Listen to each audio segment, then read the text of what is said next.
There is breaking news right now. The Washington Post reporting special counsel Robert Mueller is investigating President Trump for possible obstruction of justice.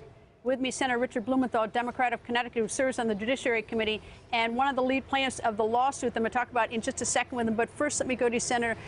This is stunning after former Director Comey said 3 times that he wasn't under investigation. Now, the Washington Post report that the president is under investigation. This report is really no surprise, Greta. He may not have been under investigation in technical terms back when Director Comey was heading the FBI, but not surprising that he is now, because he fired Comey after Comey refused to pledge loyalty and, in effect, drop an investigation that he demanded to do.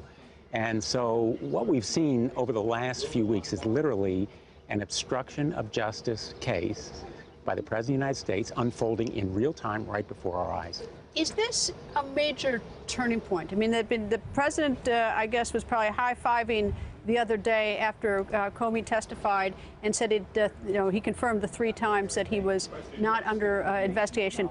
Is this a significant moment? It's a moment and a possible turning point. Clearly, the special counsel is very interested in what Donald Trump did to try to suppress this investigation, including firing Director Comey. And that could be highly significant because it means that this obstruction of justice case is now front and center. What would be the obstruction of justice? I mean, hypothetically, I mean, what could Mueller, and I realize an investigation is not necessarily the same as being guilty of anything, but an investigation is it that he, that according to Comey, is that Comey felt pressured into dropping the investigation into Flynn? Is that it? There would have to be other evidence besides what we've seen, and there may well be in other conversations that Donald Trump had and Comey had.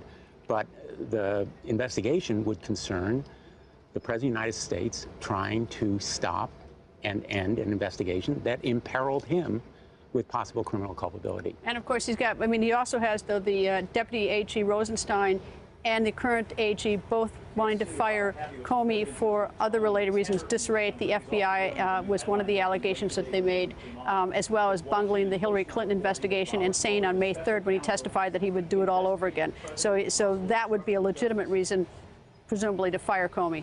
There are so many threads here that need to be put together. And I have confidence that the special counsel, and I called for a special prosecutor. I was one of the first to do so. I voted against Rob Rosenstein because he refused to commit to do so. I was the only member of the Judiciary Committee to vote against him. But now that he has, I think that we can have some confidence he's going to be unraveling these threads and going to those pieces of evidence that you've just referenced. You have, you and 200, there are 200 Democrats that have brought a lawsuit against the president wanting more information about his finances, much like the Attorney General of the state of Maryland and the Attorney General from the District of Columbia and a public interest group. What is it that you're alleging? This lawsuit is about the Constitution, and the president's thumbing his nose at the Constitution and at the American people, specifically a somewhat archaic clause known as the Emoluments Clause, which prohibits him or any other official from accepting any payment or benefit without consent from Congress. Not only has he failed to come to us for consent for this worldwide empire of payments and benefits, but he has also failed to disclose. We can't consent to something we don't know, and the Constitution is actually very clear in this preeminent anti-corruption clause. Right. Did you ask any Republicans to join? I mean, I've got to ask this political question. Did you ask any Republicans to join? As of today, we have. Oh, and did you get any yeses? Not yet, but we will, I hope, and we're going to get more Democrats, too, because we grew this group over the last few months, and I've worked with law professors and experts and others to put together a complaint that will withstand any challenge, I believe, in the courts, including a standing challenge, because